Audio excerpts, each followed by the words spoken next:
Welcome to the tutorial video for ace-Bayes, where we're going to look at design for the compartmental nonlinear model. So in this example, acenlm, a function in ace-Bayes, is used to find a pseudo-Bayesian D-optimal design for the commonly used compartmental nonlinear model.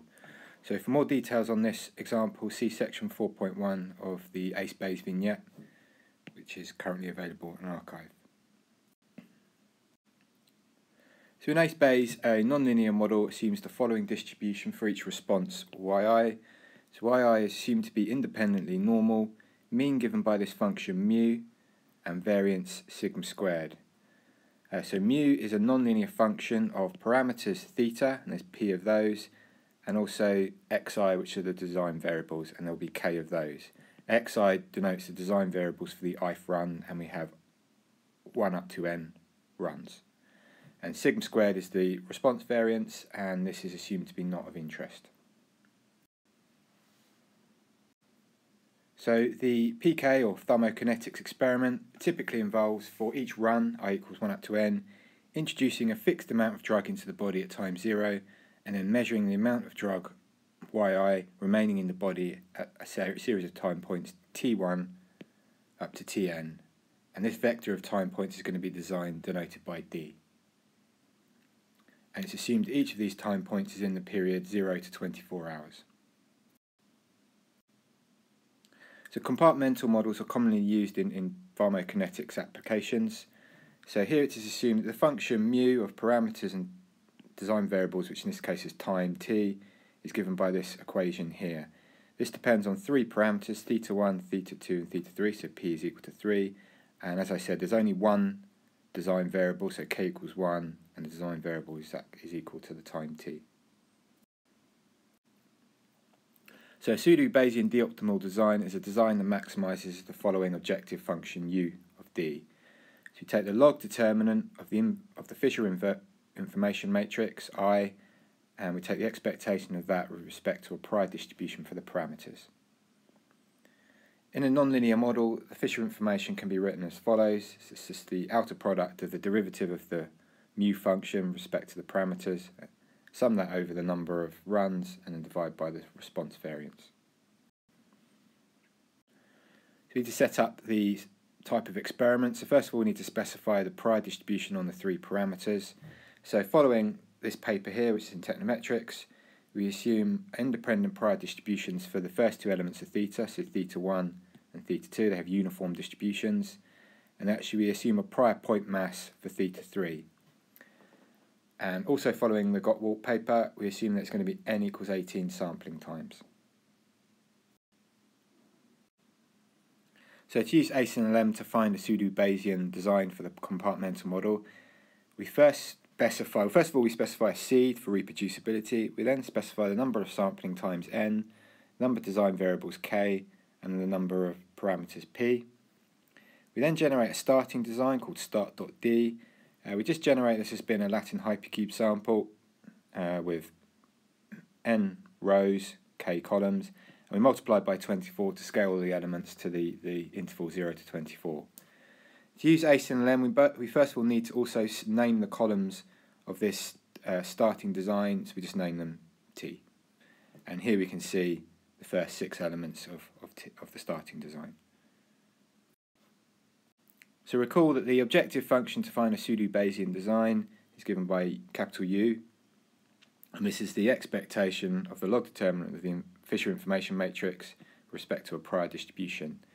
This will be an analytically intractable integral, and so we're going to use quadrature to approximate this integral. So see the ace-Bayes vignette for more details and also the references in that paper. Okay, so to do this quadrature rule inside acenlm, we need to tell the function the prior distribution for theta.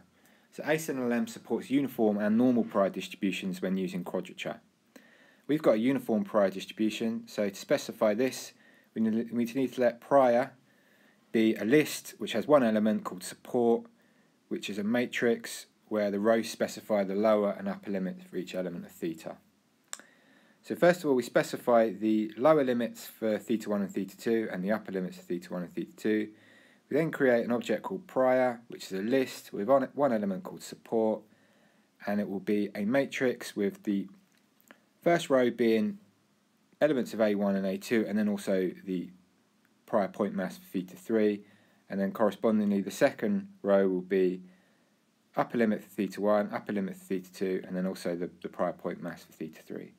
And to use acenlm, we do need to name the columns of this matrix support. So here we name them theta 1, theta 2, and theta 3. So acenlm takes three mandatory arguments, and those are formula. So this is the usual R methodology for giving a symbolic description of the nonlinear model. So i.e. it actually just specifies the mu function. So in our example, we can write it as follows, starting with a tilde. And these terms inside the formula, so the parameter names, so theta 1, theta 2, and theta 3, they need to match the names of the columns in the prior, and also the kind of design variables here, which is just t, which appears here and here. This needs to match the column headings of the starting design, which is called start.d. So that's the first argument in acenlm formula. The second argument specifies the starting design, and this argument is called start.d, and in our example we'd actually called it start.d.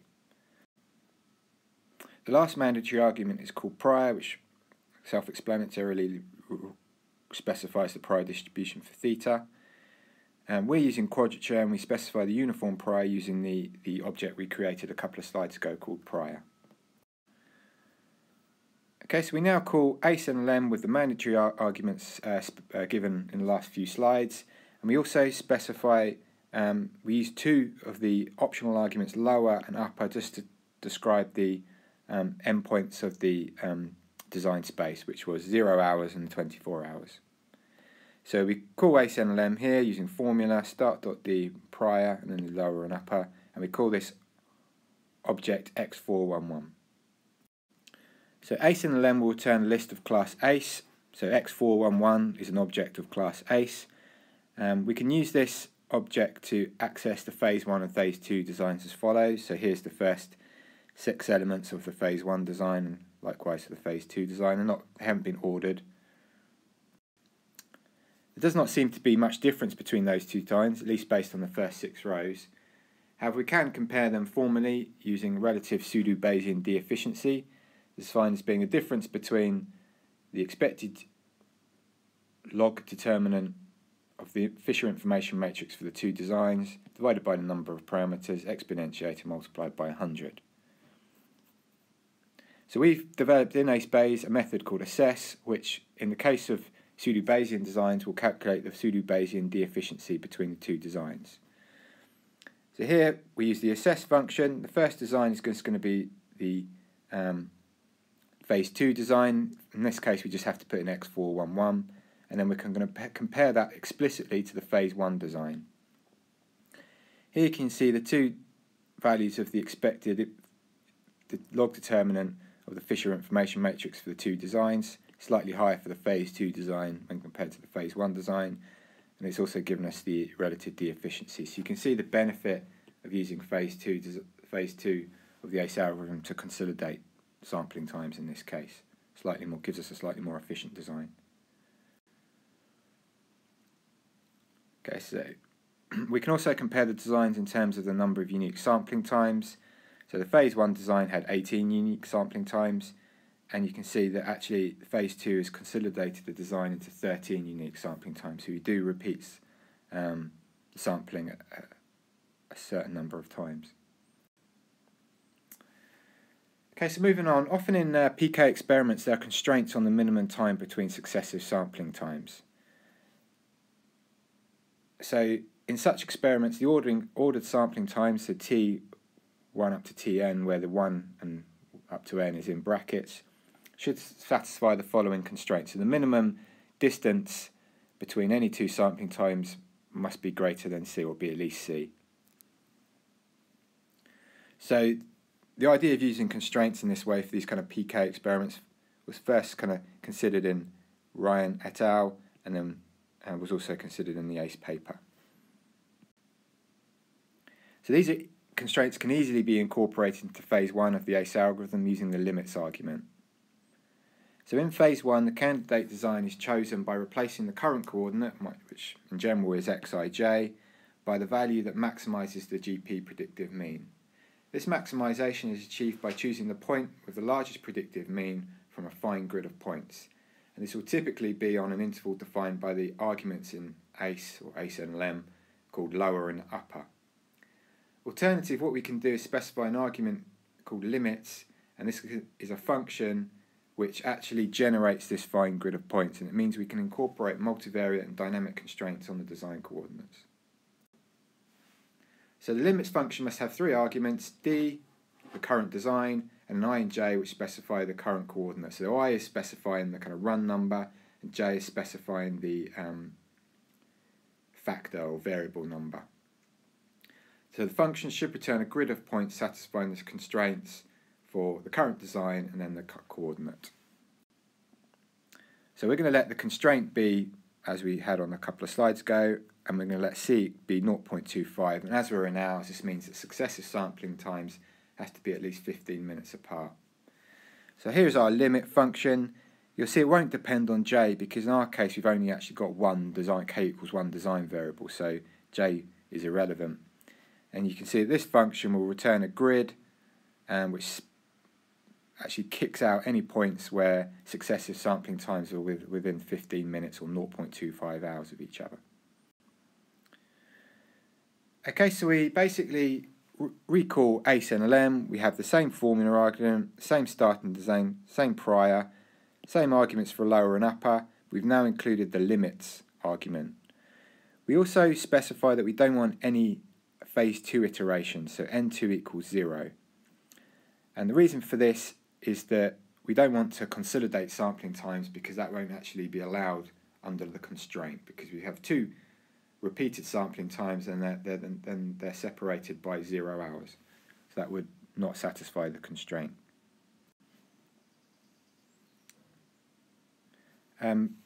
Couple more points before we finish. A should be actually repeated on C. Actually should be repeated C times for C greater than 1 from different initial designs. This can be achieved using the acenlm function, and the arguments of this function are exactly the same as acenlm. The only exception is that the starting design should now be a list where each element is an n by k initial design matrix. So here's a bit of code to set up a list of starting designs. So we're going to let C be 10, we let start.d be a list, we then loop through where we generate each element of this list as being this random Latin hypercube design scale to 0 to 24, and then we name each column of each element of start.d. We then call acenlm, same formula, start.d is now changed, but same argument for prior, same arguments for lower and upper, same argument for limits, and no phase 2 iterations. So acenlm will run ACE from C different initial designs and then determine the best design found. We can compare the best designed under the C repetitions of ACE against the design found earlier under 1 repetition using the access function. So under 1 repetition we'd called that object x412a, and under C repetitions we called it x412b. Here are the expected values of the log determinant of the Fisher information matrix. So you can see there's a really small increase from running it 10 times rather than just running it once. And in terms of efficiency, the design found under 1 repetition is about 99.5% de-efficient compared to the design found under 10 repetitions. So in this case, actually, the procedure was relatively robust to the starting design, but that will not always be the case. So thanks for listening, and you can see the video for the other video for a tutorial on ACE GLM.